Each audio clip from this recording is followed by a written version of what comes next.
একদিন এক প্রেমিক তার প্রেমিকাকে চ্যালেঞ্জ করে বসলো। খুব সহজ একটা চ্যালেঞ্জ।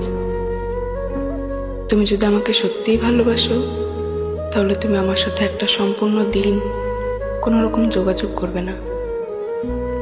যদি তুমি টানা 24 ঘন্টা যোগাযোগ না করে থাকতে পারো তাহলে আমি তোমাকে আজীবন ভালোবাসবো। মেয়েটা রাজি হলো। সে সারাদিন একবারও যোগাযোগ করলো না ছেলেটার সাথে। কোনো ফোন কল বা কোনো SMS কিছুই করলো না। পরদিন মেয়েটা দৌড়ে গেল ছেলেটার বাড়িতে।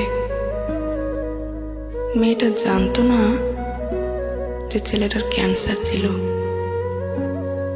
আর তার আয়ু ছিল মাত্র 24 ঘন্টা। মেয়েটার চোখ দিয়ে অঝোর ধারায় অশ্রুজল পড়ল যখন সে দেখতে পেল ছেলেটা কফিনে শুয়ে আছে আর তার পাশে একটা চিঠি। তাতে লেখা আছে, ইউ ডিড ইট বাবু, can you do it every day, I love you.